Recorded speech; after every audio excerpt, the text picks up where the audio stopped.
Recording in progress. Good evening. I'd like to call the meeting for the Carpinteria Valley Water District to order. Can we have the Pledge of Allegiance, please? Pledge allegiance to the flag of the United States of America, to the republic for which it stands, one nation, under God, indivisible, with liberty and justice for all. The roll call, please, Lisa. Director O'Connor? Here. Director Holcomb? Here. Director Balch? Here. Director Roberts is absent, and Director Van Wingerden? Yes. 4 present. Item number 3, public forum. Any person may address the board of directors on any matter within its jurisdiction, which is not on the agenda. Nada, okay. Then we got number 4, consent agenda. We got 2 items. 4A, are there any questions or comments on 4A? How about any questions or comments on 4B? Then I'd like a motion, please. Probably motions to approve the Second. consent agenda. We got a motion and a second. Any more discussion? Roll call, please. Director O'Connor? Aye. Director Holcomb? Yes. Director Balch? Aye. Director Roberts is absent. Director Van Wingerden? Yes. Motion passes 4-1. Item number 5, unfinished business, none. Item number 6, we adjourn to the regular board meeting of the Carpinteria Groundwater Sustainability Agency. I'd like to call the meeting to order. Item number 2, public forum. Any person may address the board of directors on any matter within its jurisdiction which is not on the agenda. Anybody wants to speak? I'd be disappointed if Scott didn't want to speak, so. We'll make it official, but he wants to speak right now. Right now? You want to speak now? Thanks, Scott. Thank you. Good evening, Scott Vanderkar. I have just a couple things I wanted to touch on. I attended a San Ynez groundwater meeting. They're a little behind where we are on things. I believe that basin is not determined to be overdrafted and in the same situation as ours. I don't know if it's better or not, but as far as in the eyes of the state. But they are getting going on what we've been talking about. And I did send some information to Bob that one thing that they put up was a chart comparing themselves, their budget, to other groundwater agency districts. Did not include Carpinteria, but a wide range, all the way from what they call the East area, Eastern Management Area, which is the meeting I was attending, with a budget in the $500,000 range, and all the way up to Paso Robles, which has a lot more problems than we have or they have, with over $1 million budget for their, significantly more than $1 million. I don't have those numbers right in front of me. The other item I wanted to just mention is the appeals process. And just as an example of really the case in point is how important metering will be for the landowners and for the private well owners. I did some calculations. My 2 wells I have meters on, as you know. I have over 6 months of information, 6 months of dry period. I put them on in July, one in July, one very beginning of August. So I took that data and combined it with some of my estimates and guesstimates. And what I came out to find is, and not surprisingly so, one well, which provides water to a southwest facing direction, has a lot of sun exposure, different soil, different tree planting, etc. But in that case, with my estimates, it looked as though I was undercharged by the groundwater agency about $500. However, on the other well, with the same process, it looked as though I was overcharged about $500. So I decided to just call it good and not appeal anything. But my point really to tell you is there is significant difference out there. The one orchard is more of a north-facing, and the other one is a south-facing, and just different soils, different lot of things. So that metering idea is really, really important. And the other thing I did want to mention is there still is question, concern, and a certain amount of just lack of knowledge by landowners, some not even knowing that they've been receiving the charge on their property tax bills, some being charged for groundwater when they don't have a well, and having to provide that information through the appeal process, saying, gee, you know, that, and I think you're all familiar with it, but when it comes to us as landowners, it says, you know, we have this many acres should use this much water, and this much water came through your meter, so the rest of it must have come from the ground. And in some cases, it's saying a significant amount came from the groundwater, yet that landowner doesn't have a well. If they're not paying attention, they pay it and don't know the better of it. And sometimes they do notice it, but, you know, after the fact. Last thing I wanted to say is, interestingly enough, in that year that the appeal process was involved with, was 22-23. Am I right on that? The time period that that latest appeal process involved was the year 22-23, and on my ranch, I received 33.1 inches of rain that year in a 4-month period. Well, just a point of interest is that's over 2.5 acre feet. If that were spread over 12 months, that would be plenty for the year, and we wouldn't have to, you know, put any on, but that's not the case. It came in 4 months. So it became apparent to me how important it is to recognize how much rain over what time period, how much at any one time period. They're just, it's complicated, and every year's different. And that is why the numbers change year to year in how much the crops use. Thank you. Thanks, Scott. Any comments?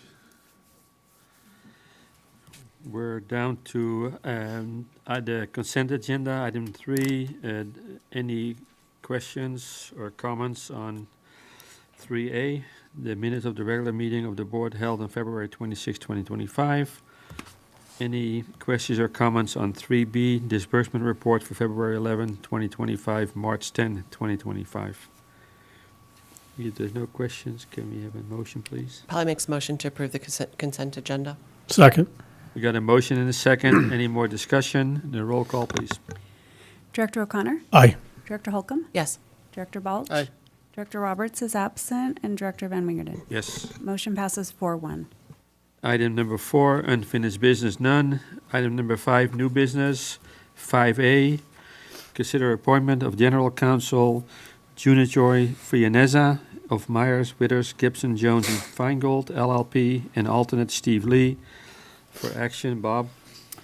Yeah, I think maybe most of you are aware of previous General Counsel Carrie Ann Potts, who went out on leave last, I think it was in the fall of 2024, with the intent of coming back, and she has decided to step away for a longer period. So at this point, it doesn't make sense to have her as General Counsel. In the organization that we did in January, we appointed her as General Counsel, and so at this point, it seems appropriate to appoint Juna Joy as General Counsel and move forward until something changes.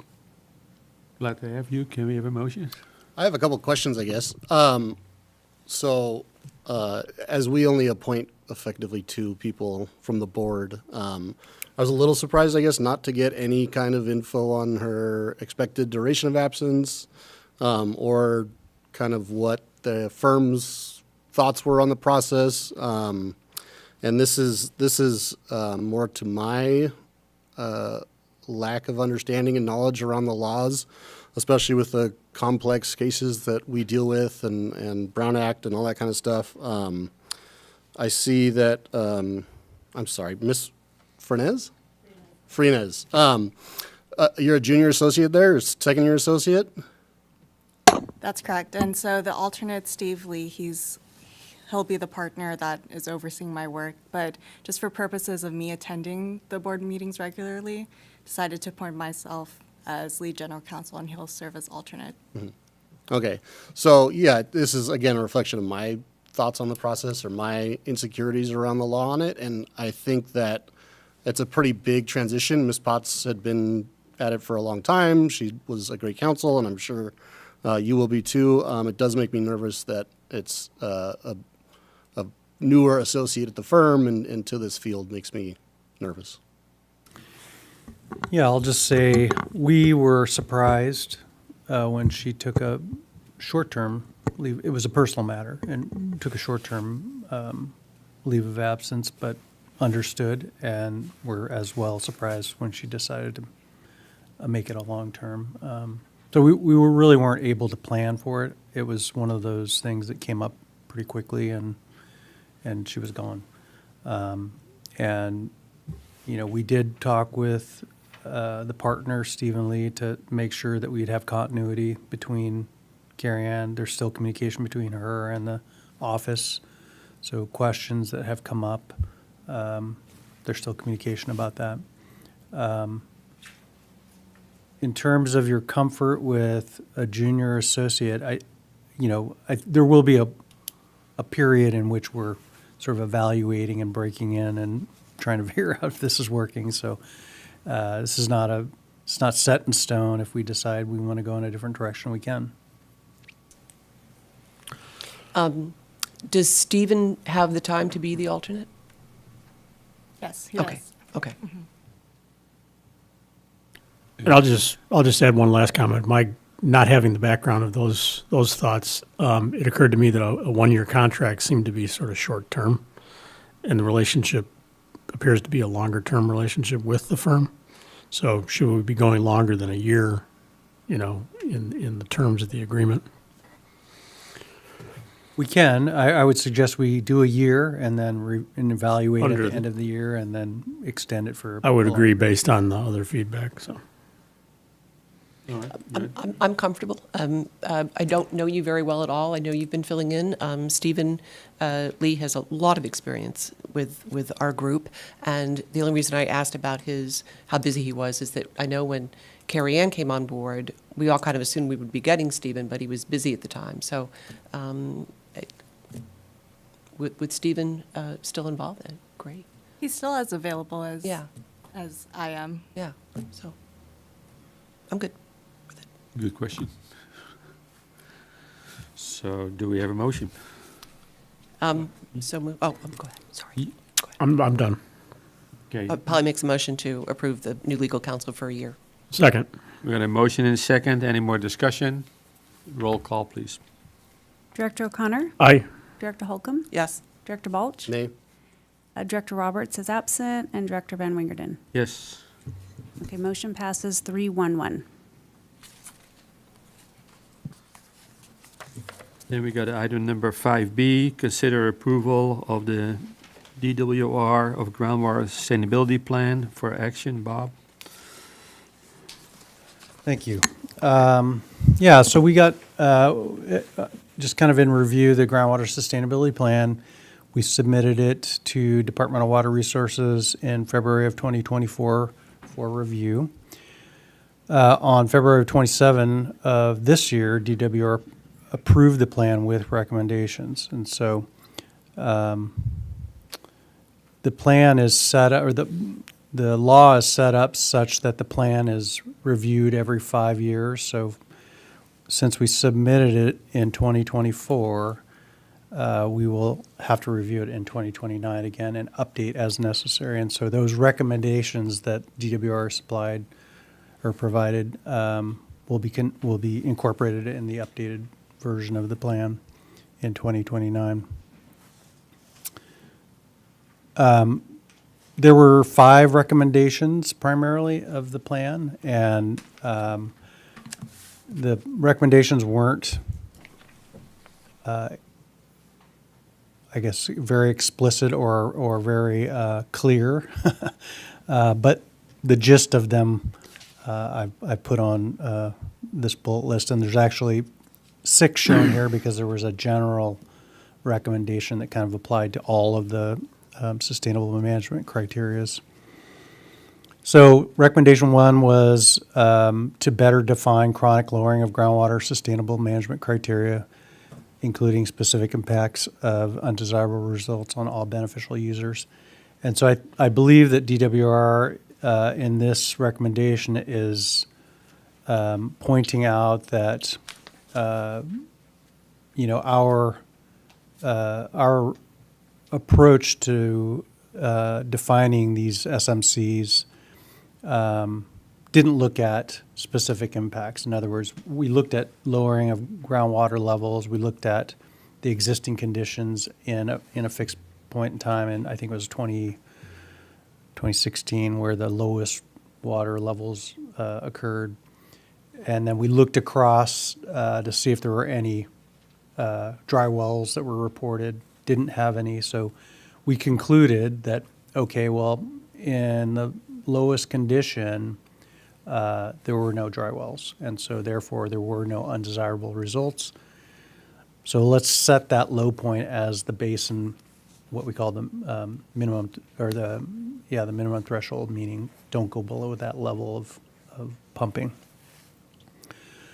I think they wanted to know a more comprehensive, or they wanted to see a more comprehensive review of what would happen if you did go below that level. How many wells would be dry? What would be the outcome? And so that wasn't done. We just simply said we know that the level doesn't have undesirable outcomes at that level. Well, I think what they want to do is they want to have us look further and try to determine whether whether there would be just 1 well or 50 wells or 100 wells dry. So that's what that comment's about. Second comment was better define seawater intrusion SMCs, including quantitative results and specific impacts for undesirable results to all beneficial users. Same thing for seawater. So they want us to know, or they want us to look at what point with seawater moving in are you going to see issues, and what will be the issues.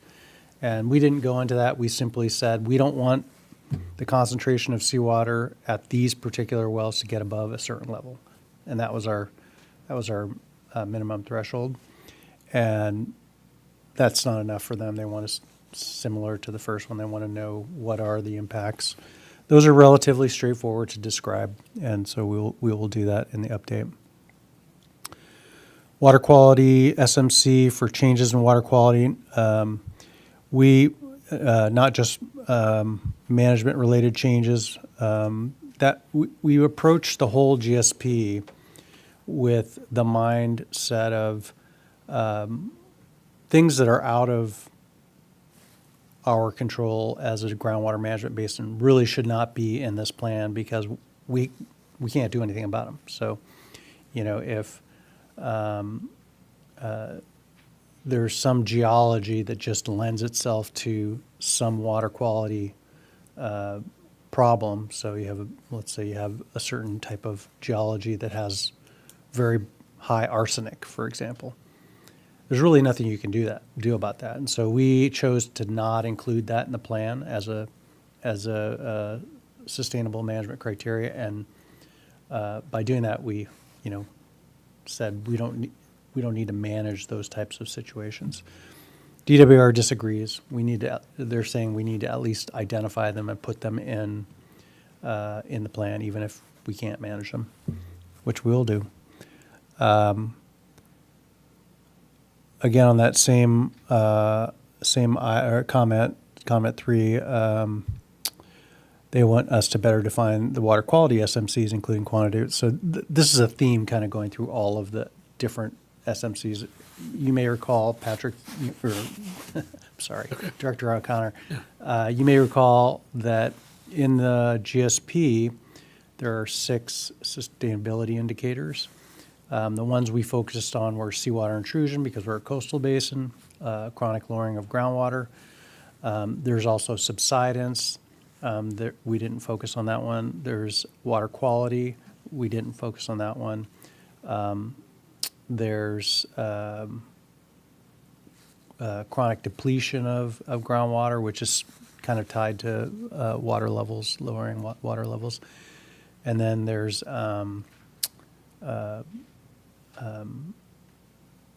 GDEs, which is groundwater dependent ecosystems. So we looked at all 6 of those, and the theme across all of them is better define these to include all the impacts that would happen if you started exceeding the minimum thresholds.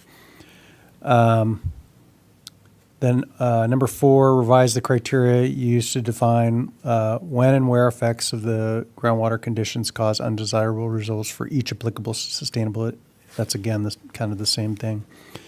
The criteria shall be based on a quantitative description of the combination of a minimum threshold exceedances that cause significant undesirable or unreasonable effects in the basin. And so what they're saying here is, okay, you looked at each one of these sustainable management criteria individually, and you've kind of evaluated them. Now put them together and see what the combined exceedances of these minimum thresholds would be.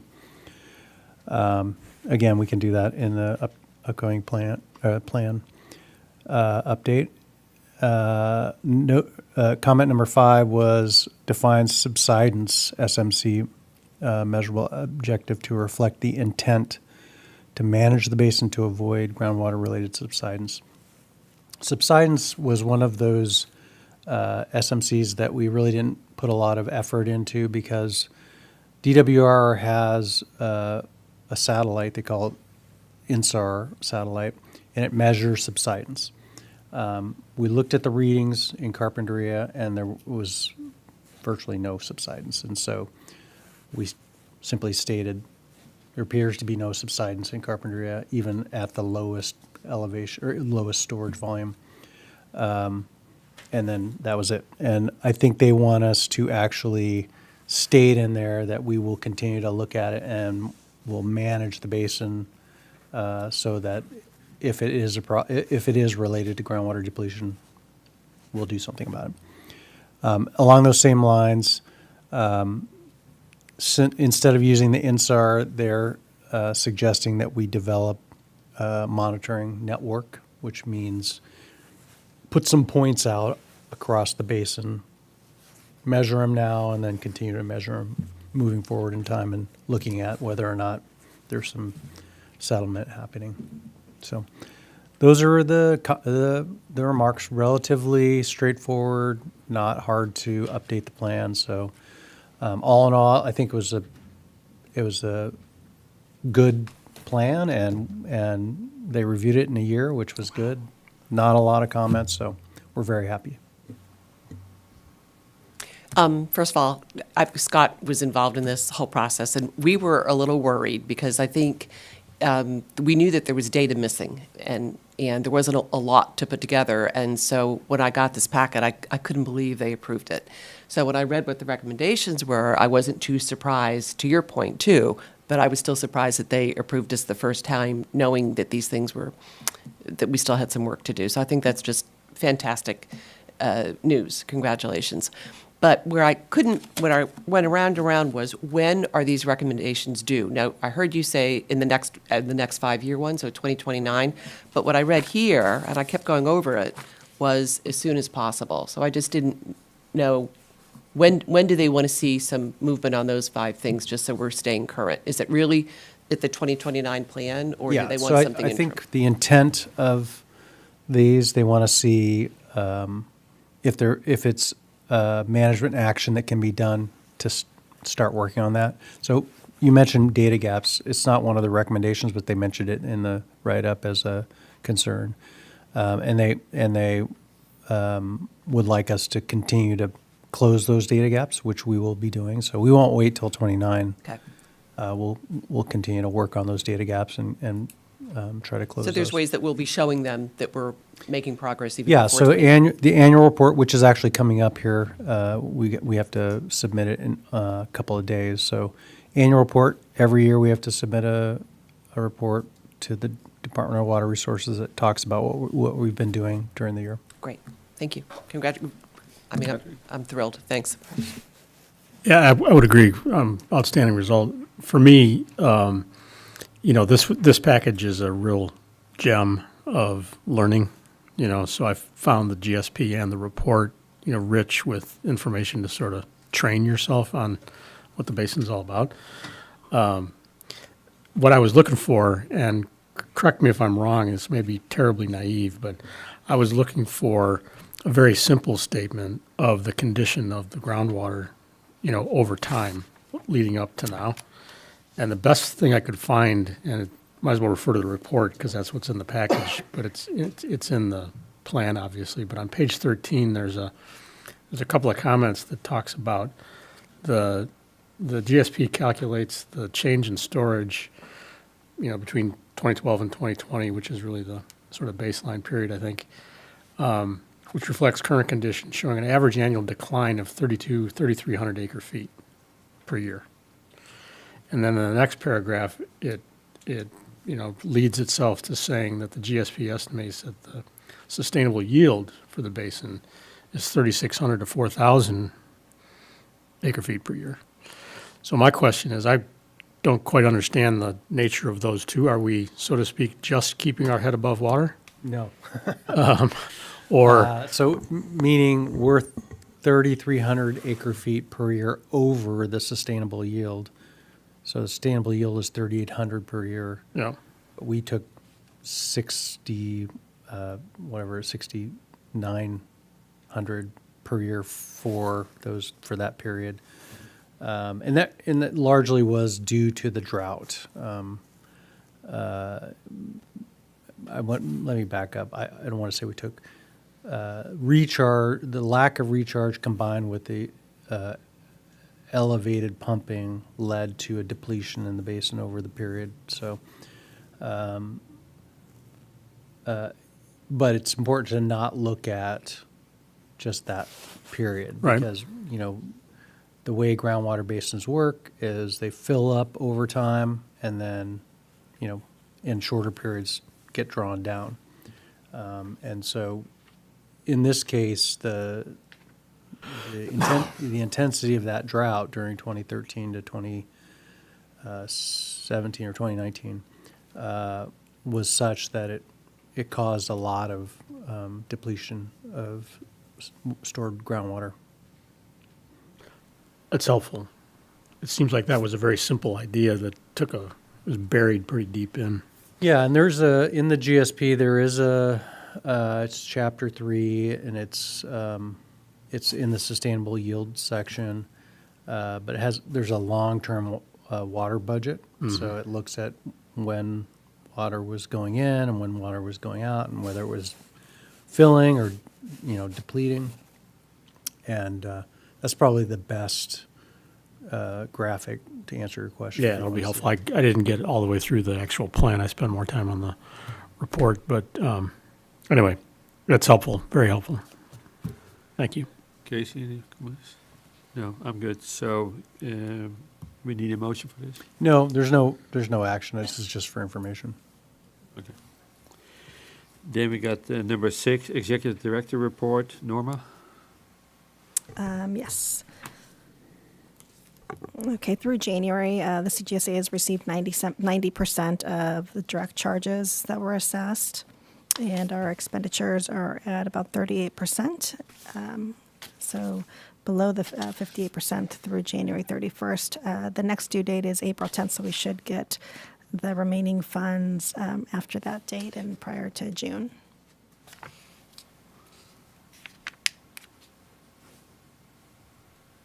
Any questions? And then we are adjourned, and then we reconvene the regular district board meeting. New business, item number 8. Number 8A, consider water supply impact fee for information and presentation by Mesa.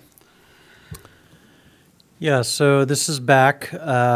We've been talking about this for a few meetings, and we're ready to. We've come to, I guess, a point in our analysis and have some discussion. So with that, I'll have Mesa do a presentation.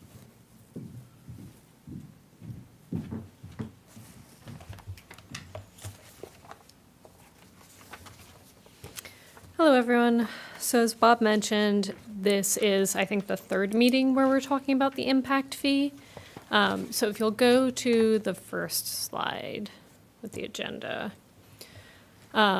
So we initially talked about the motivation for the impact fee and then some of the details of how it would work. And so now we're going to get a little bit more into some draft numbers and what the impacts could look like. But first I want to talk about the schedule so you understand the next steps and how this fits into that.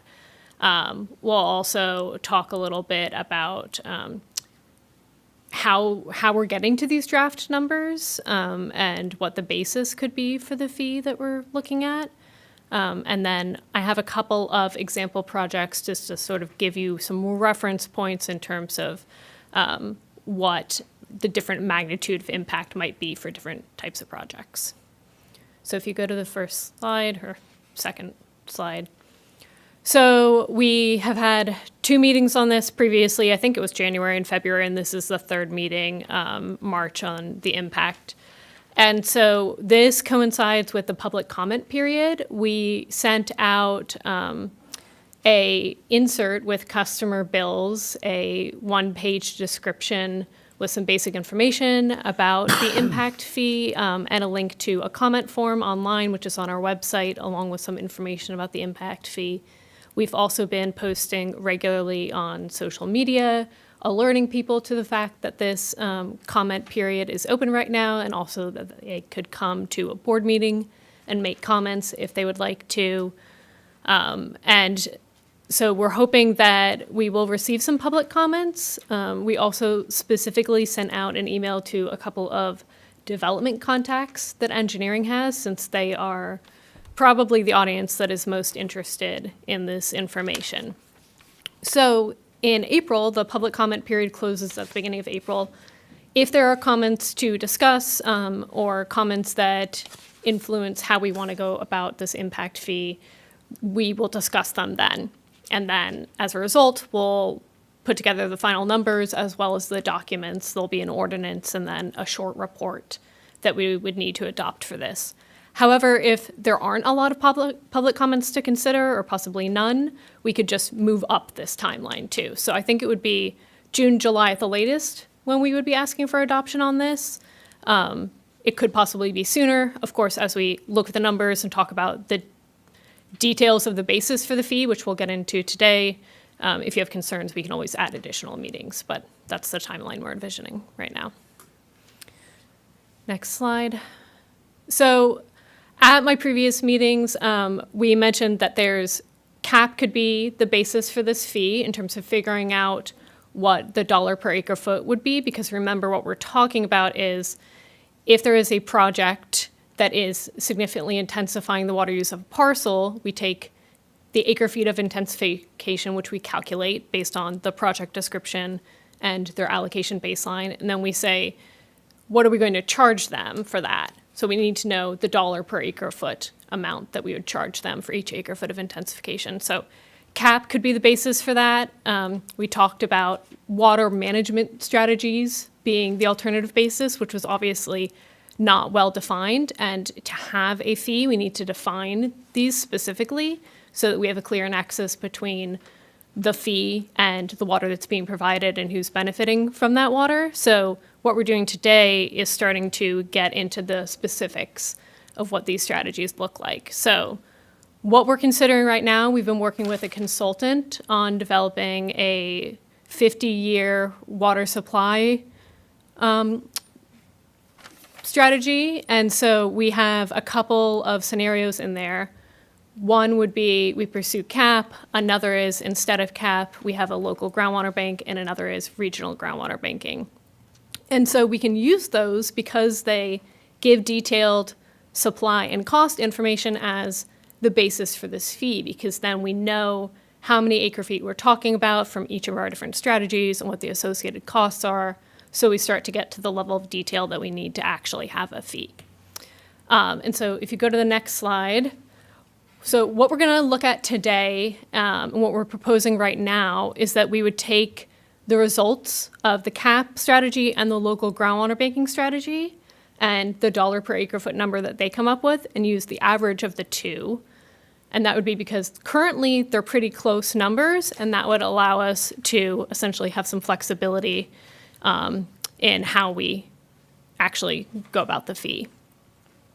We're proposing at this point not to consider the regional groundwater banking strategy, and at a meeting in April, we're going to have very detailed results on these models where we'll go into these three strategies in a lot more detail and talk about all the assumptions behind them and what the results look like. So keep in mind, we're not doing that today, but today we are using them to sort of inform this other discussion. So at the next meeting, we'll get into why we're not considering the regional banking strategy today. So if you go to the next slide, so this model that we have gives us our water supply portfolio, depending which strategy we use, each year, and then we can look at it over the 50-year total as well. And it gives us the associated cost with that. So what's helpful here is that we can use that entire portfolio to consider the basis for this cost rather than just the one strategy that sort of is the marginal water use, that it's currently the gap in demand, between demand and supply. So what we've been talking about before was sort of basing the dollar per acre foot number on just CAP or just some other water supply strategy. And here we're saying, why don't instead we base it on the whole portfolio? So the amount of CAP water that we use in combination with the amount from all the other supplies. And that seems like a valid approach because the CAP water that we use then offsets water from other supplies, right? So we're not using the CAP water in a vacuum. Same thing with a local groundwater bank. We're only using that as a certain portion that we need in addition to other supplies. And if we look at the results of this, the dollar per acre foot is actually lower when we consider the entire supply rather than if we just based it on CAP or just based it on the local groundwater option. So, did you have a question? Yeah, go ahead. So the dark gray, I think, yeah. Well, it should be, yeah, so it should be groundwater, it should be Kachuma Spill, Kachuma ID1, State Water Project CAP. I think it's the local groundwater banking's the purple and the CAP are the purple. Oh, you're probably right. Yeah, it probably is supplemental water. I think I had deleted it because I didn't want to confound this with the idea of additional supplemental water purchases on top of that, but it looks like it didn't delete from that one graph. So ignore that for now, I would say. So yeah, so if we... Can I ask you? Yeah, so is sure. the dark purple or is the purple on both? Purple on one is CAP, purple on the other is local groundwater. So CAP has no local groundwater banking? That's correct. associated? They're alternatives. Okay, so it's one or the other? Yes. Okay. Yes. Yes, and the reason that they're both purple there is to show that they are the sort of new addition to our supply strategy, which we're considering. So it would be one CAP or local groundwater. Those are the two. So if you go to the next slide, think I said everything I wanted for that. So these are draft numbers because we are still finalizing our model with the consultant, but what you can see here is that if we take those two strategies, and for now, we're saying we're going to take the average between the two because they're pretty close. We have a total cost that we're looking at, a yield. So these are numbers for that entire strategy. Remember, not just CAP, not just State Water Project water, but our entire annual strategy, essentially. And we come up with a $1 per acre foot water supply impact fee.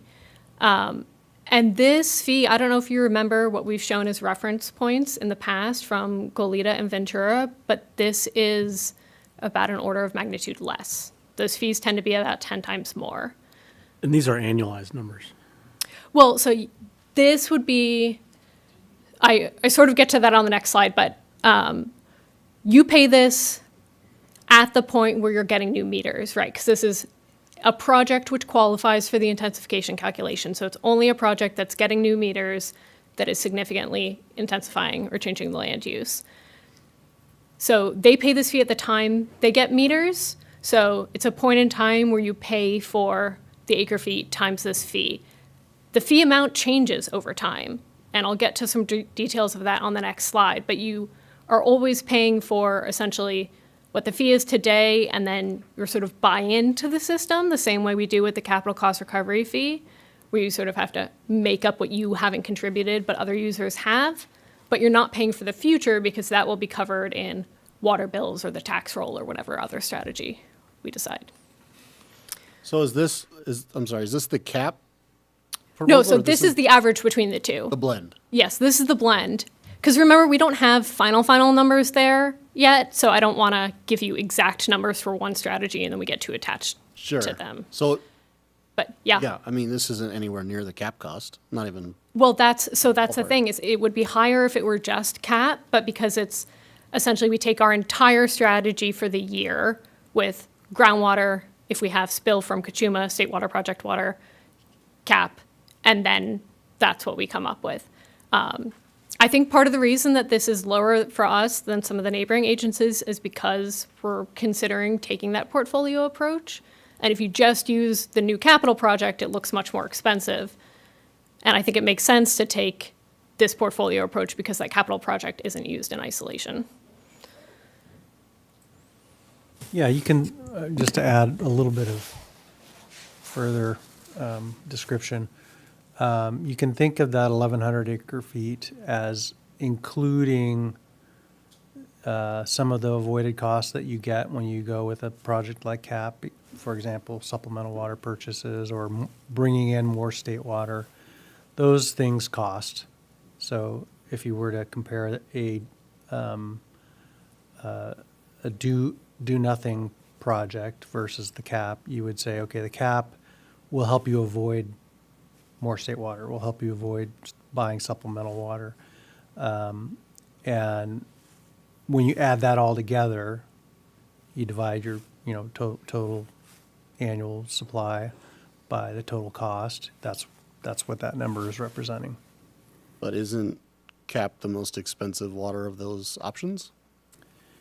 So what is not easily grasped is that CAP causes more reliability Right. and reduces the risk of having to buy more expensive water over the 50-year period. So you're envisioning a time where purchasing water would be more expensive than CAP's operation. Purchasing and delivering, and then also purchasing and delivering more state water over time, all adds up to more money than it doesn't add up to more money. It solves a problem, and the groundwater banking, which we're comparing it to, the local groundwater bank, does a similar thing. It's a little bit, at least according to the model right now, it's a little bit cheaper, but it doesn't solve the problem wholly that we're trying to solve. So. Right. I think it'll become clear when we show the results of the model in April. And so that'll happen in April, which is before there will need to be decisions on CAP or on the impact fee or the methodology for recovering CAP costs. So you'll have a lot more insight into those scenarios. Okay, next slide. So what we have, and the way we would look at this for the impact fee is we have an understanding of what our total 50-year portfolio looks like, but then we also have annualized numbers. And so in those, we consider things like increases in costs over time, but then also we discount money too, so we can consider it in today's dollars. And then same way as for the capital cost recovery fee, we also have to think about the fact that these assets depreciate over time. So I didn't want to give, again, specific numbers here because those line item numbers were very close to finalizing, but they're not quite finalized yet. But essentially, we could look in our model at any particular year. So if someone joins today or 5 years from now, if they're buying into the system with this impact fee, we'd be able to calculate the appropriate dollar per acre foot for them. And based on what we see with the capital cost recovery fee, that tends to go up a bit over time because you're having to pay into the system for a longer period of time. But that is offset by some of these other factors like depreciation of the asset. Can continue. So I just want to give a couple example projects so you get a sense of a type of project, the acre feet of intensification it could occur, and then what sort of cost it might pay. We're not saying that we are charging these projects that particular amount. So for this, there's a dense housing development proposed for there with 20-ish units. So we've calculated they would have about 4 acre feet of intensification. So their water supply impact fee would be about $4,000. So this doesn't, at least in my opinion, seem like it would likely be a huge burden on that project. If you want to go to the next one. Here, there's a much larger development, housing development proposed. So it would be more like 7.5 acre feet of intensification for $8,000. And then if you go to the last one. I also wanted to give an example of a much smaller project so you could get a sense of what the impact could be for them. And they only have about an acre foot of intensification, so it would be about $1,200. Now, all these numbers are in the context of basically if they bought into the system now at the beginning of this process.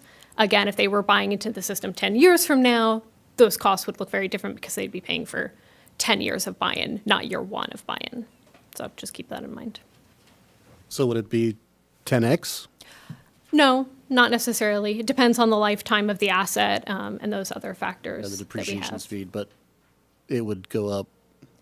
Yeah, I annually think at a decent clip. we could, the next time we talk about this, we could look at how our capital cost recovery fee has changed over time, and that would probably be a good reference point for this. Yeah. That's it, I think. Okay, any questions from the board so far? Bravo. Good work. Thank you. Scott, you wanted to speak?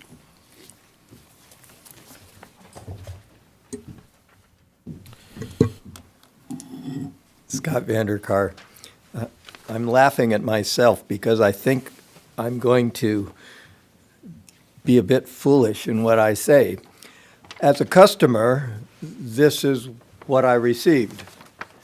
And so I assumed that they were connected, that the development fee had something to do with my red line use. And if that were the case, my takeaway was that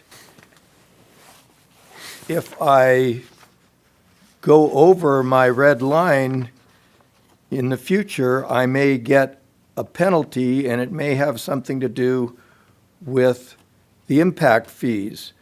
But then the other thought I had is that if there's more development, then it's going to lower my red line and I'll have less water to use and I'll be closer to a penalty. So I'm saying really that this is really confusing, at least to me and maybe to a lot of other customers. Are they connected, first of all? the graph we're going to be seeing on our bill and the development fees. Yeah, I'm assuming that what you're holding is the allocation letter, and they are connected in that your allocation is the baseline that we look at when we evaluate whether a project, a housing project or development project, is intensifying the use. So we look at the allocation, which is based on, depending on what type of property. I think in your case, it would be based on historic use. And we then evaluate, okay, if they put, 50 houses on Scott's land, that's going to cause the need for more water, and we're going to charge based on that need. So the allocation also serves a second purpose, and that is to inform users about what their allocation is and what they should expect to be using, so that they can see if they start going over, that maybe they need to review how they're using water. So if everything is status quo with a customer and there is no development, it's a property as is, whether it's agriculture or residential, then this red line, is that calculated on a 5-year average, or what is the basis for establishing that red? It's similar, for ag parcels, it's similar to the way Casitas that did it, and that is a point in time we looked at. I'm not sure, is it a 5-year? Yeah, it's a 5-year average in a point of time. So it's not a rolling 5-year average, it's whatever. Okay, what Casitas did was for customers, they used the drought time period, 1989 to 1990, and used that as the allocation base. And then on our bill, we have that allocation, and then what we've used for the year, and then what's remaining. And if we go over that allocation, then there is a penalty, significant penalty. But that's different from what I'm seeing there. So I think the takeaway, and I appreciate you even taking the time to answer my questions on this, but I'm guessing there's a lot of confusion out there, and I am sort of looking forward to when the bills come with this and I can track it better and really make sense of it. Thank you. Casey? I think to Mr. Vanderkaar's point, can you go over the triggers on when this fee might apply? What triggers that evaluation? For the intensification? Yeah. I'll let Mesa do that. She's more familiar. So it is, the specific language is written in the text of the ordinance, and it's two things. You have to be requiring a new meter, and then it's either you're modifying the land use. So, and we use the cities, I forget exactly what the reference point is. There is a specific change in land use language that we use. And it's really like, are you changing the footprint of the existing structure?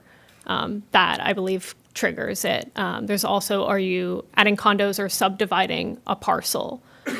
Those are really the triggers that we're looking for. There's also, are you exceeding the currently zoned density? So it's really, are you adding meters plus those things? And it's only those things. So there's a lot of minor modifications to parcels which would not meet that trigger. Great. So I think to his point, if you're doing your thing and you're not making big changes or adding meters, your allocation red line is Well, informational. so we're talking about the intensification. The things that I just mentioned are that one-time intensification fee. So for the allocation, it's based on a historical use period of 5 years. If you're an agricultural customer, there are wet years and dry years in there.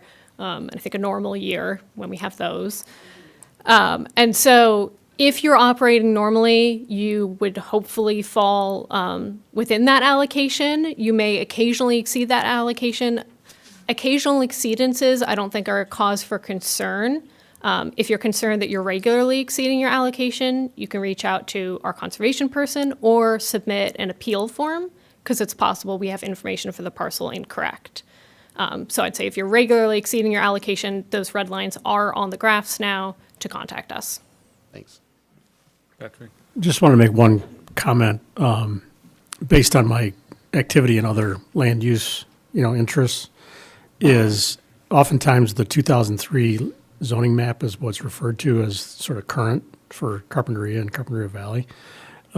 There's some more than subtle changes to that map occurring to deal with the housing element requirements for the state.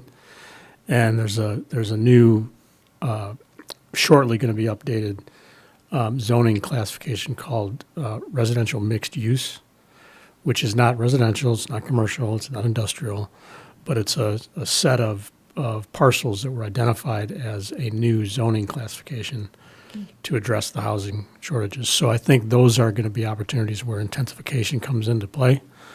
So just keep that in mind. And it's not yet published, but it's going through the cycle, just like you are. It's going through the cycle of discussion, notification, and so on. But it's pretty close. So more to come. Thank you, Mesa.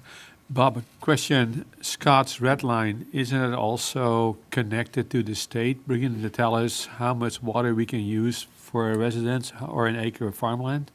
Not farmland, but one of the drivers of having the allocation was for us to understand whether we were going to be able to meet the state's mandated per capita water use. So, there are multiple reasons why having an allocationer is a good idea, because you can determine whether you're going to be overusing or you're going to be exceeding the state's limits.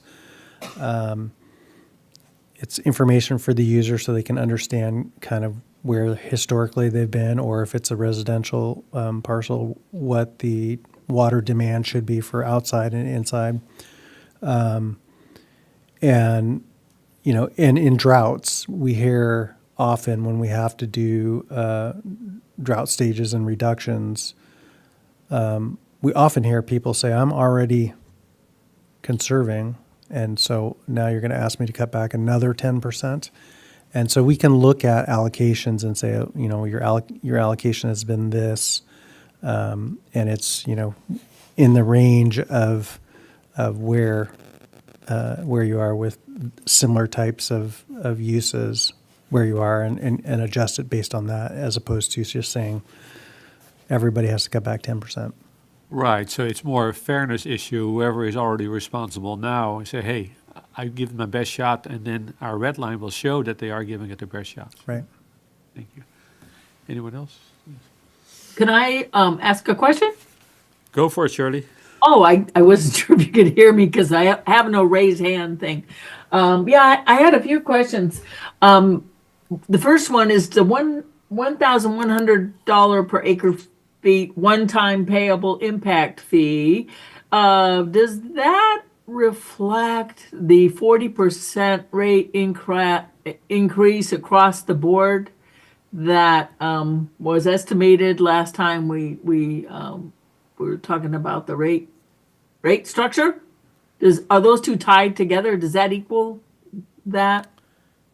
It looks at the entire cost of the water portfolio. So With the 40% it does increase. include yes. So one of the options includes the cap, which is what you're talking about. With the cap, it was going to increase. 40%. Across the board. I think is the last. Yeah, I'm trying to remember. I think it's 30% increases. So 7.5 for 4 years.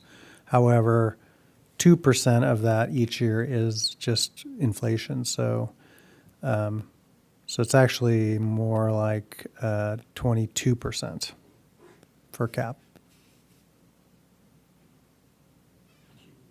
Yeah, that's what people want to know in the next year, the next 2 years, the next 3 years. How much is my total water bill going to go up? So that's kind of what I was talking about, and I hope that's tied in with that, because I know it's not a direct apples to apples, but it has to be what is driving it. And my second question was, how do you define local water banking? I have no idea what that means, really. It means developing ASR wells in our groundwater basin and capturing spill water and does it include importing state water for storage? Yeah, and I think trying to import state water for storage in the basin, Oh, in the Carpinteria Basin. in Carpinteria Basin, yeah. Well, yeah, I'm glad you're looking at that. Anyway, I'm sure it's really hard to compute what that would be. So, okay, thank you. Those were my questions. Thanks. Thanks, Shirley. Anybody else? Then we move on to item number 8B, consider cap update for information. Bob and also Chris Malaysian is going to make a presentation. Yeah, so we've been trying to give monthly updates on the CAP project, and so this is the monthly update. And Chris is with us today on Zoom, as opposed to Rob, who I think is usually the presenter, but Chris is going to do it this time. So with that, I'll hand it over to Chris. Are you with us, Chris? Oh, there you Yes, are. I am. Great. I'll control the slide deck. Yeah, let me know when you can see it. Right. Yep. Okay. Thank you. Well, good evening, everyone. So this slide deck is very similar to, I think, the last time Rob presented the general update. So we can go to the next slide. Covers many of the same topics. So we'll review just design status, permitting update, our outreach status, easements, contract coordination, funding and financing, and then upcoming milestones. Next slide. Okay, so for our design status, in February, end of February, February 28th, the design team, Woodard and Curran, submitted their 100% design drawings and specifications for the AWPF design. We're currently reviewing those drawings, fact checking that comments made on the 75% were incorporated satisfactorily into the design, and then generally reviewing for any final issues, constructability issues, conflicts that we may need to address now that will help minimize change orders during construction. We do have a few focused meetings this month and upcoming here in the next week or so, focusing really on controls and integration to ensure that the facility integrates as needed into both the Carpinteria sanitary district's facilities and their controls stated, and also the districts. For the conveyance pipeline, we received our 75% design back in January. Comments were sent back to them in February, and we're in process of evaluating alternatives, alignments that kind of explored those alternatives that came out of the comments. And to the extent that there are cost savings, incorporating that revised alignment into the design. And then finally, injection monitoring wells, we're effectively 100% complete and ready to bid those out when the time comes. For our permitting applications, for the coastal development permits, we met with the city planning department on February 28th, following submission of our responses to their original comments. We did receive another incompleteness letter from the city, but the only outstanding item was actually the city signing the CDP application. So that, at this point in time, the direction that we've received is that needs to be done by city council action, and that action is supposed to occur in April.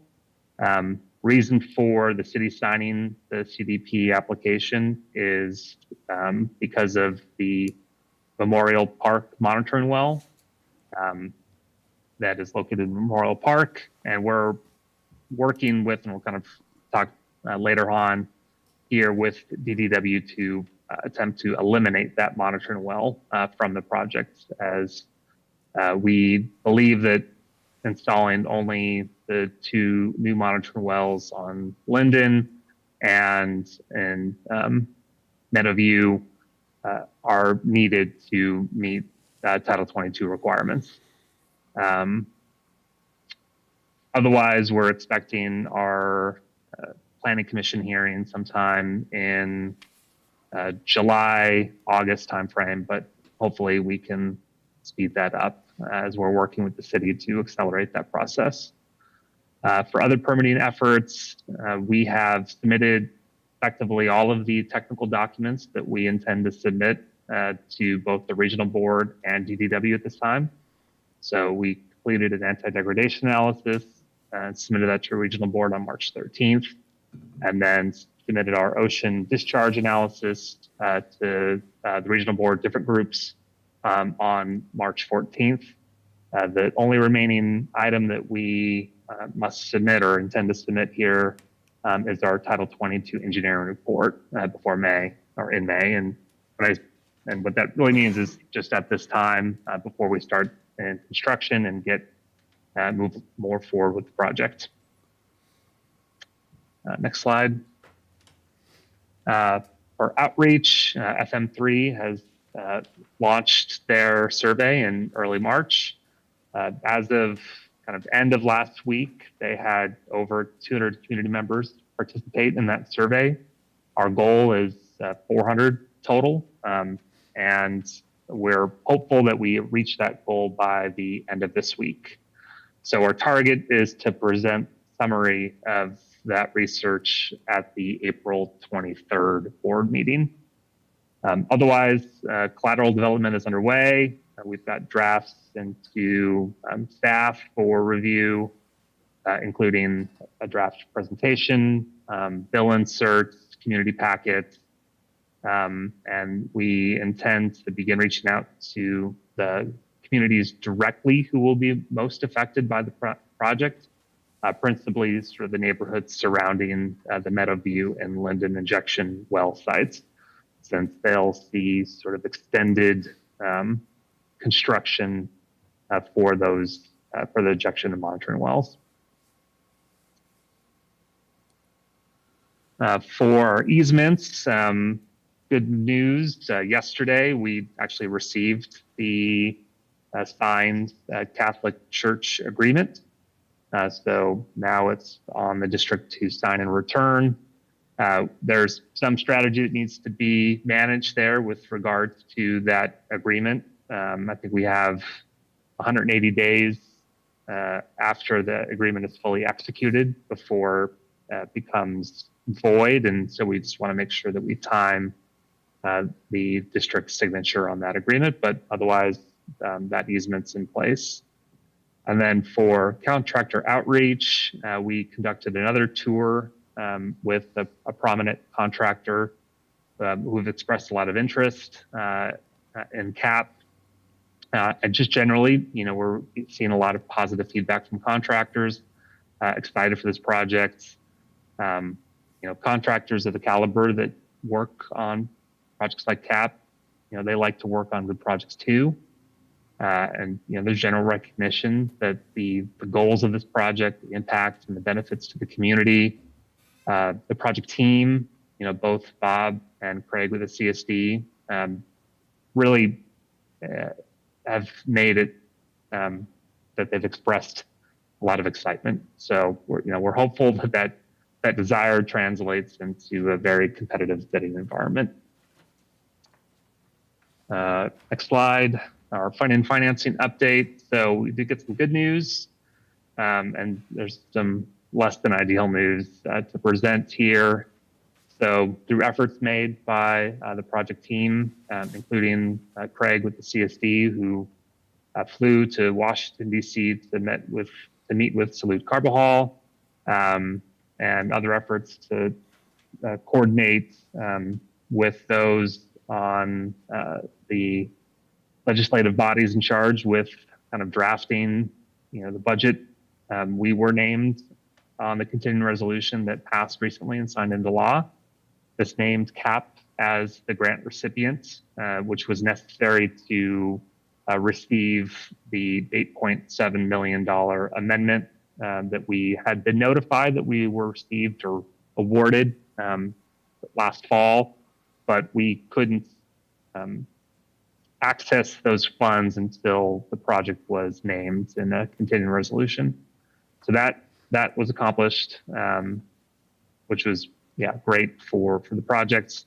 Our bad news is that the state flipped again on their water recycling grant. So if we all recall the saga that this has been, originally we received 15 million.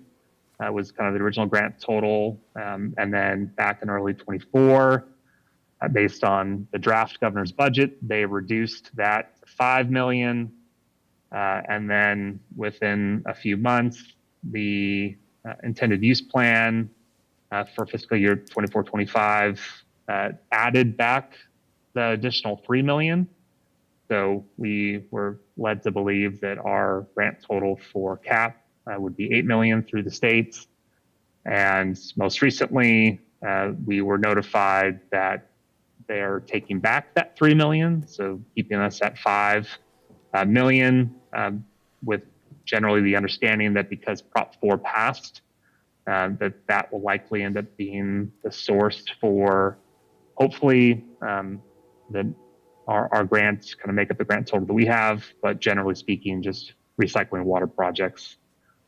So we're tracking Prop 4 closely, but the end result will be that this board will likely need to make a decision on the project to move forward with construction without any further grant funding at this time. And then last slide, just a general milestone update. So in April, intend to present community survey results, water supply alternatives, the CAP economic analysis, and then we'll have our 100% design pipeline plans.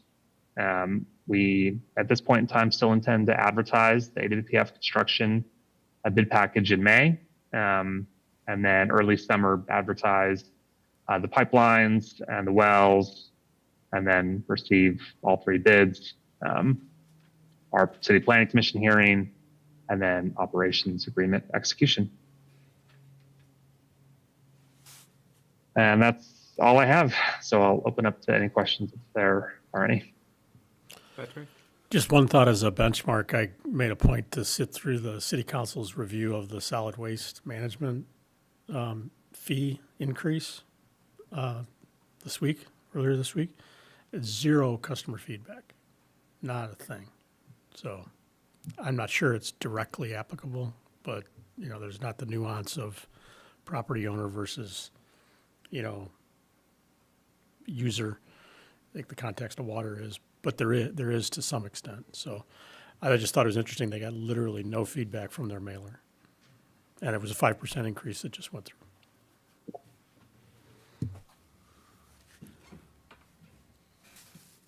Anything, Polly? Any comments? Casey? Actually, Scott, you want to speak? So Scott Vanderkar, and I have to admit, I've known about this project for a long time, but I'm pretty ignorant about the details. And so is it my understanding that there are 3 sites for the injection wells? We got Meadowview Memorial Park, I guess, and then St. Joe's? No, there are 2 injection wells, so there are 2 sites injection wells, but there are additional monitoring wells, which are much smaller. And but the injection well on Meadowview Lane is co-located with a set of monitoring wells, and then the well on St. Joe's, the injection well on St. Joe's, is also co-located with a set of monitoring wells. And then there was a set of monitoring wells that had been previously installed in El Caro Park. And the final wells that we're trying to have eliminated are proposed in Memorial Park. So are those sites available by public inquiry online? Some kind of a map or something? As I say, I just haven't followed this close enough to even know if there have been public workshops on it. Yes, so there is a project map. There's a CAP website. Okay. Yeah, so you can go to the Water District's website, and there's a CAP button on there, and you can click on it. It'll take you and tell you all about the project. Great, appreciate that. And if I understand it right, and this comes from a question that was asked of me, there are two benefits. One is augmenting the groundwater, which will add to our supply, and the other, and correct me if I'm wrong, and the other is to fend off saltwater intrusion. Is that fairly accurate? I don't want to get into a long, protracted conversation in the middle of a board meeting, but if you'll bear with me, I can answer that question, and maybe then we wrap it up. You want to answer it or not? Yeah, I can, yes. Go ahead. I just don't want to continue on with the Right, no, I direct conversation is. So I think you're conflating the inclusion of the CAP project in the GSP in that it was included as a beneficial project. The project driver is not groundwater sustainability, but it has groundwater sustainability benefits. The project driver is a water supply project. So what Carpinteria Valley Water District is trying to do is secure its water supply for the next 50 years. You know, when we look at the planning horizon at the existing water supplies, we're seeing that water supplies are becoming stressed and likely to start reducing. We have local groundwater, we have Lake Cachuma, we have state water. All three of those supplies are under stress, and as droughts come, which we know they do, that are similar to the one we just had, we expect that now that Sigma's in place, we won't have as much water to draw from the groundwater basin. The historic approach has been, if there's not enough water in Cachuma and state water, turn back to the groundwater basin. Now that there's some constraints on the groundwater basin, we won't do that. We won't be able to do that. What we'll have to do is we'll have to go out into the open market and purchase water. And so what CAP is proposing to do is add a new water supply, a local water supply that will use the groundwater basin for storage purposes. But our intent is we'll put the water in, but we intend to take it back out. But that does have temporal benefits in terms of creating water levels to rise over time. It also has secondary benefits because now that Sigma is around, we'll likely be able to manage it sustainable because we have a new water supply in Carpinteria. So, Thank you. Thanks, Scott. Bob, I got a question. I'm assuming our CAP team is in touch with our representatives in Sacramento to make sure they don't keep taking money away instead of giving us more money.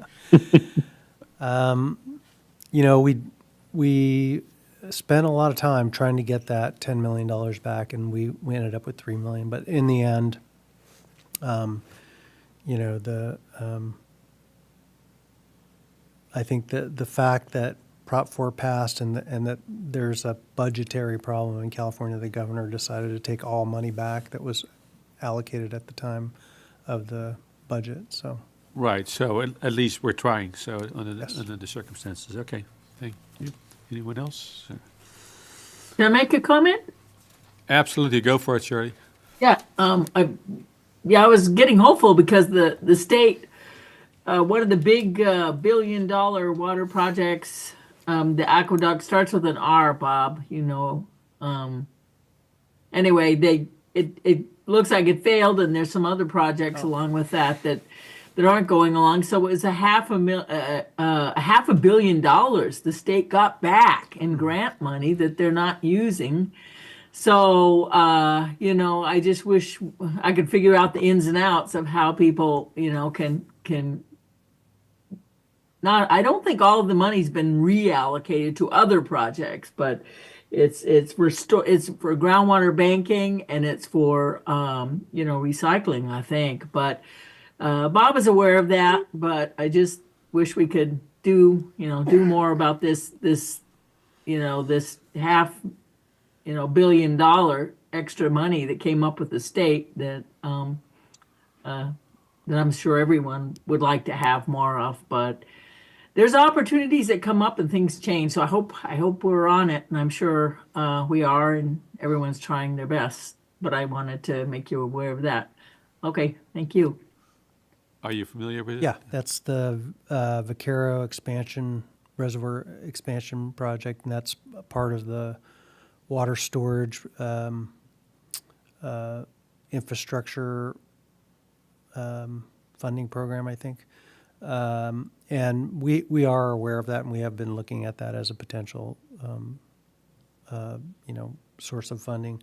They haven't indicated how they're going to reallocate that money yet, so. So reaching out to both Monique and Hart would be helpful if we tell them, hey, there's some money there for us. Yeah, we'll definitely Okay. pursue that. Make sure we do. Okay, thank you. Then we move on. Any more questions? Then we're good. We move on to item number 8C, consider resolution number 116 to establish a new checking account for construction deposits for action. Bob? Yeah, I'm going to let Norma handle this. I think it's something All that right. that was recommended by Yes. accounting. Yeah, so just some background on it. It came about, the district is revamping its investment reporting, which you'll see next month.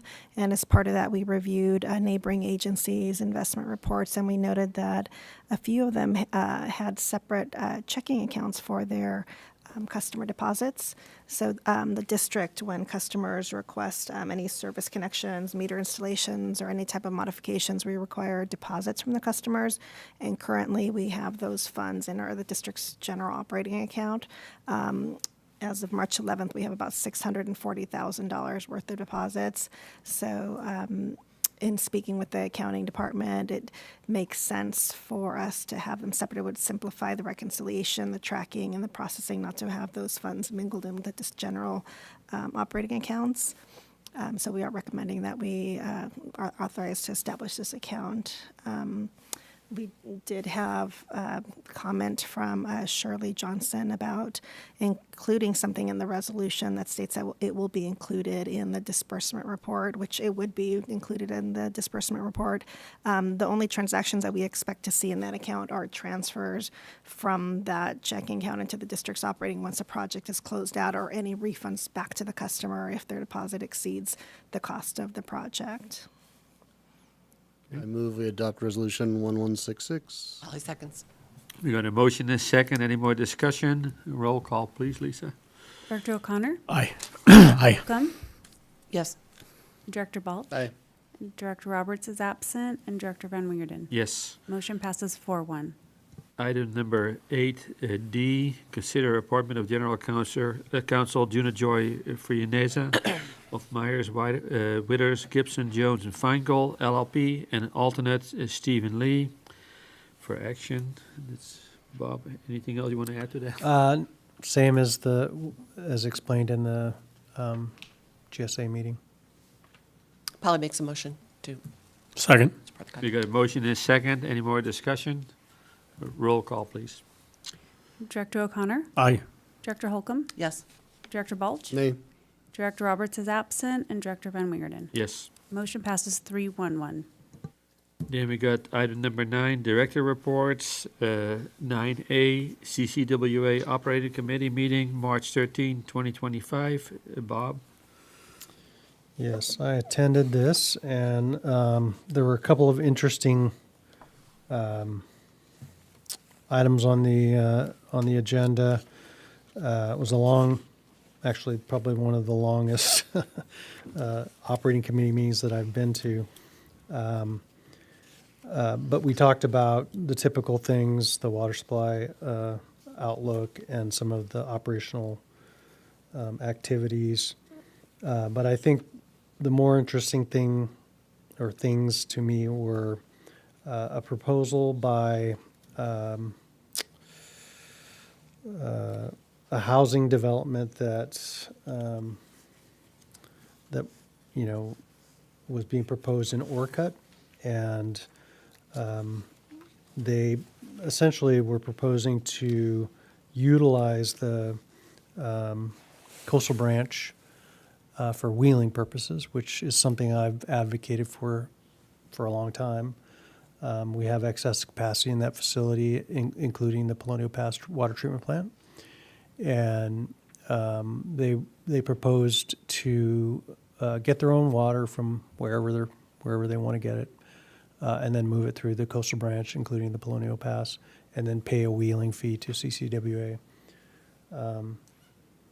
I did a little bit of research. It's called the Solomon Hills Project. It's about 4,000 homes, as I said, in Orcutt. And they've completed a agreement with Cadiz, which is a water bank in San Bernardino County.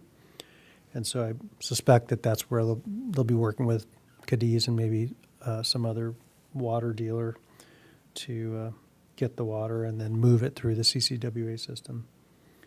So that was just an introduction to that concept. They will come back when they're ready, if they're able to move forward when they're ready. The second presentation that we saw was with San Luis Obispo County, who we are partners on the coastal branch with. When I say we, I mean CCWA and San Luis Obispo County. San Luis Obispo County has a smaller allocation, about 4,000 acre feet compared to our 40,000 acre feet of CCWA, or 40 plus. One of the things that they're looking at is they have Paso Robles groundwater basin, which is a critically overdrafted groundwater basin under Sigma, and they would like to start a water bank in that basin. And they pitched CCWA utilizing that water basin or that water bank to help it manage its water supplies better. And it was a relatively complex idea, but it was somewhat developed. But I think definitely more discussion has to be had. But the idea was to provide banking capability close to the coastal branch and close to CCWA in exchange for some leave behind. And so I think that was kind of the idea, to help manage Paso Robles and start to help it recover, because, as I said, it was a critically overdrafted basin.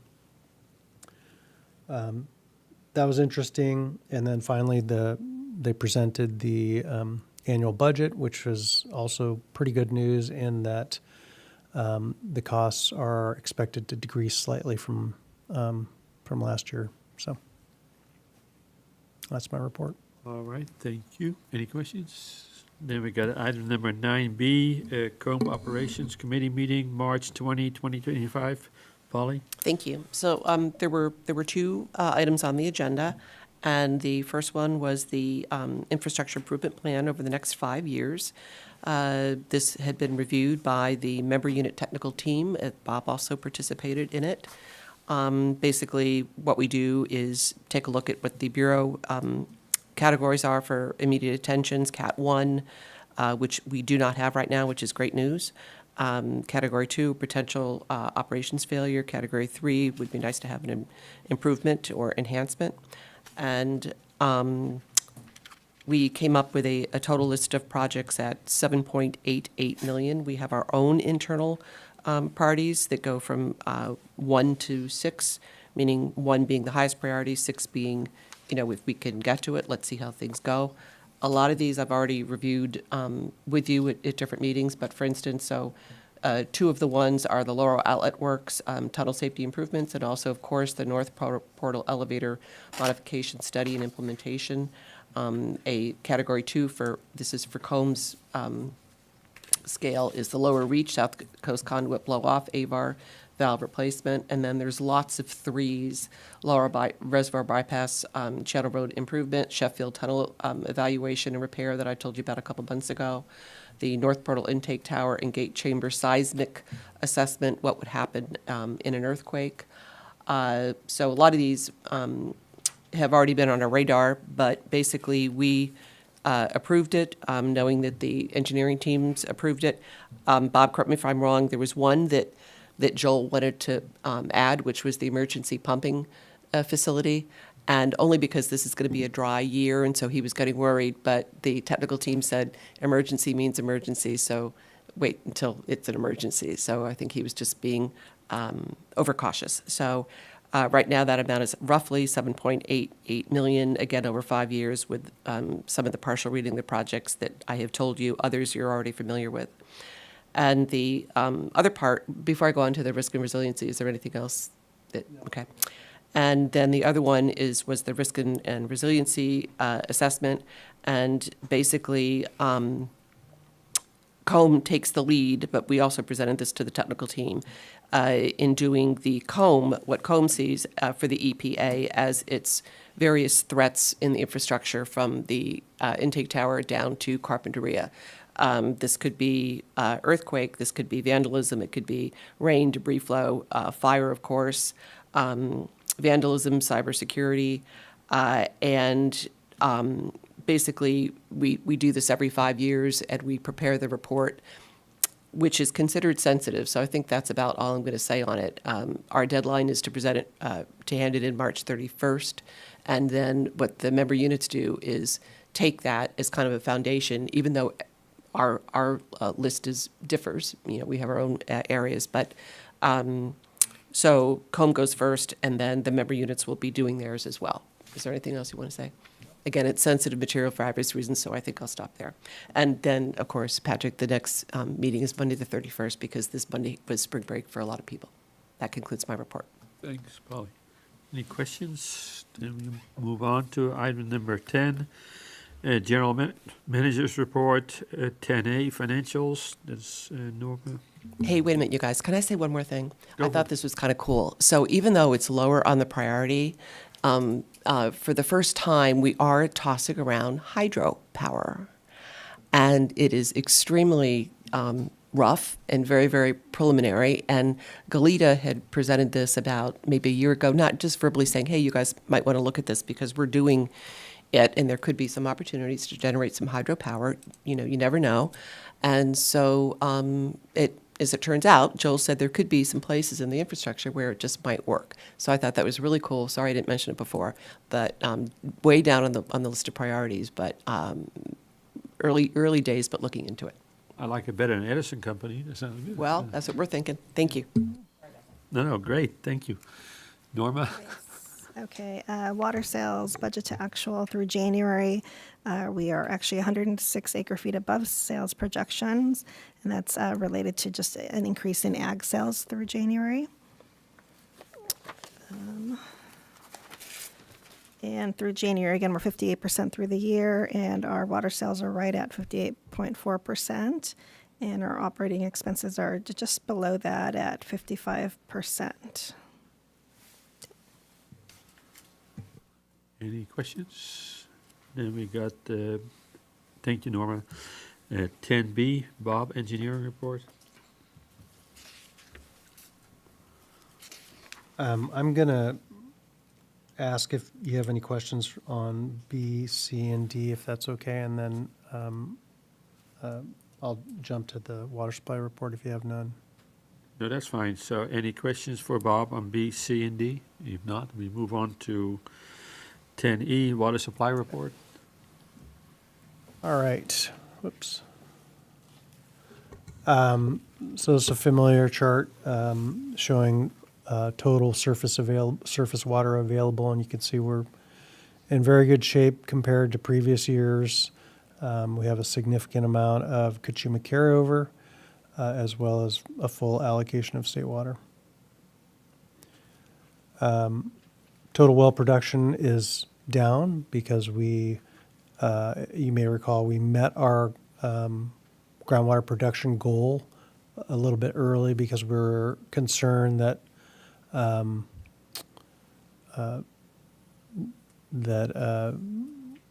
we, let's see, we were concerned that we would have a spill, so we wanted to get the water, because when a spill happens, you stop pumping.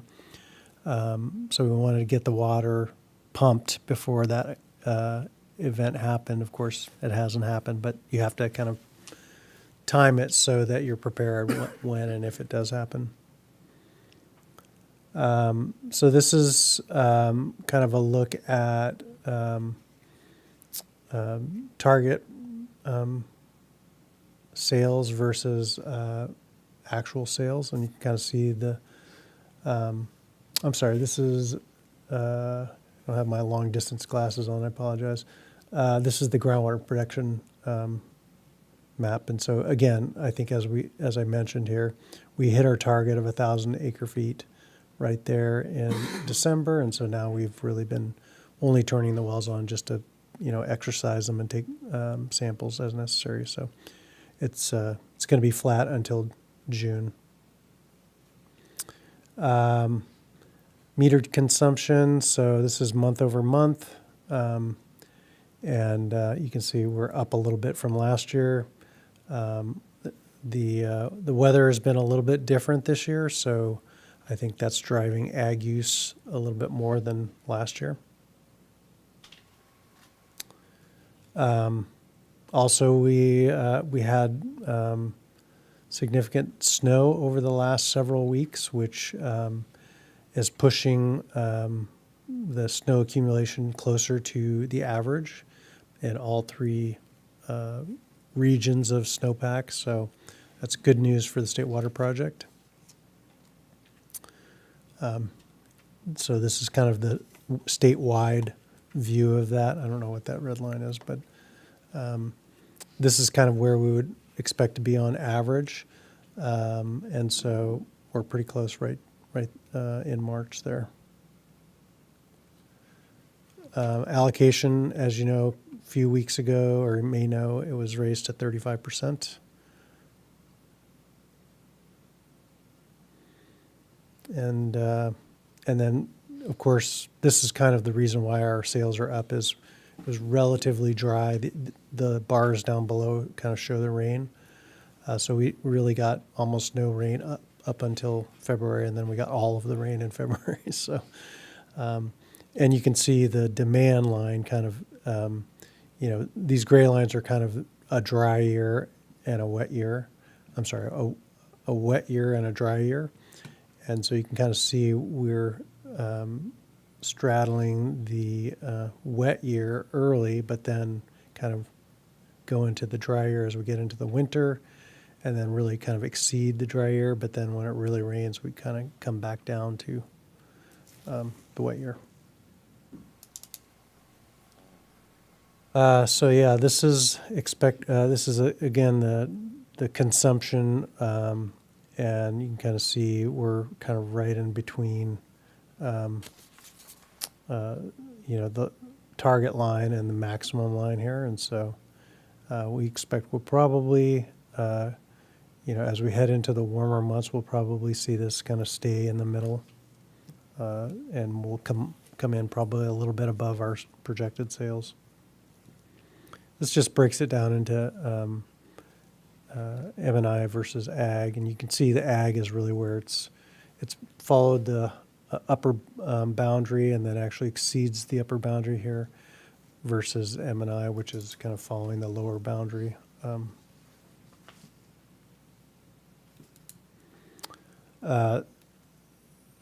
So this is kind of just a water use over time, and again, kind of looking at the precipitation and how it affects the water demand. And so you can kind of see the winter comes here and it dips down and it rebounds. So this is statewide reservoirs. All the reservoirs are pretty full, so that's a good sign.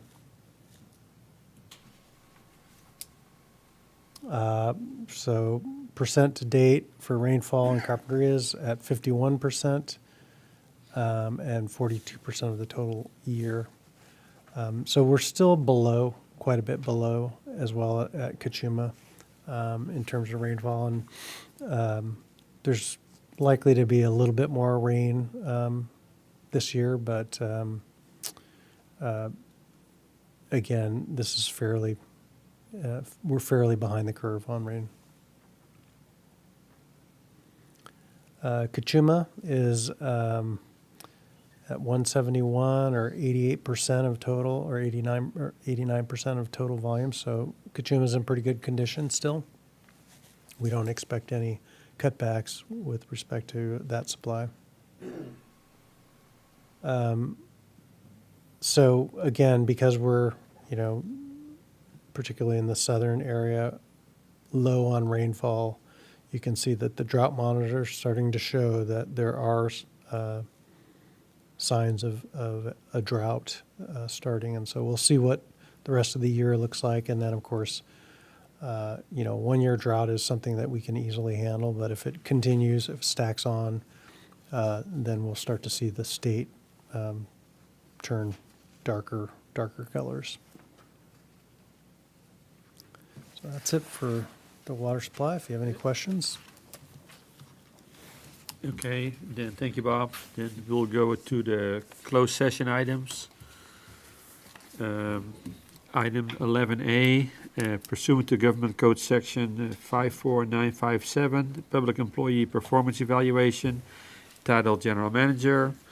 11B, closed session item, conference with labor negotiator pursuant to Government Code Section 54957.6, negotiator Bob McDonald, classification General Manager.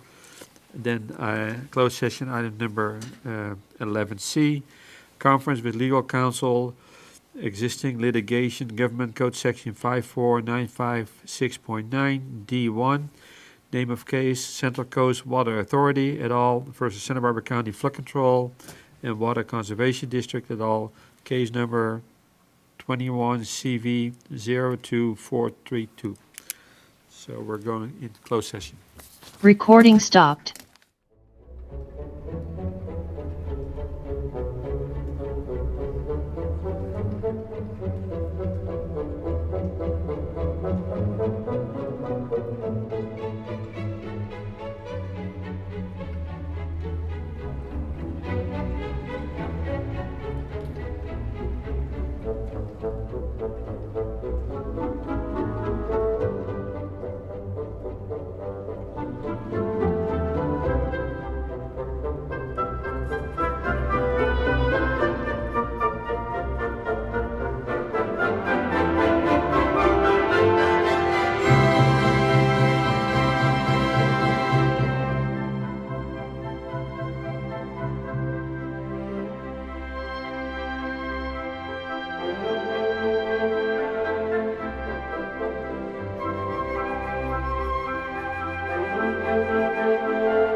We're back in open session. Item number 11A, no reportable action. Item number 11B, no reportable action. Item number 11C, no reportable action. And then number 13, consider dates and items for the agenda for Carpinteria Valley Water District Board meeting of April 9, 2025 at 5:30 p.m. Carpinteria City Hall, 5775 Carpinteria Avenue, Carpinteria, California. And we are adjourned. Thank you, everyone.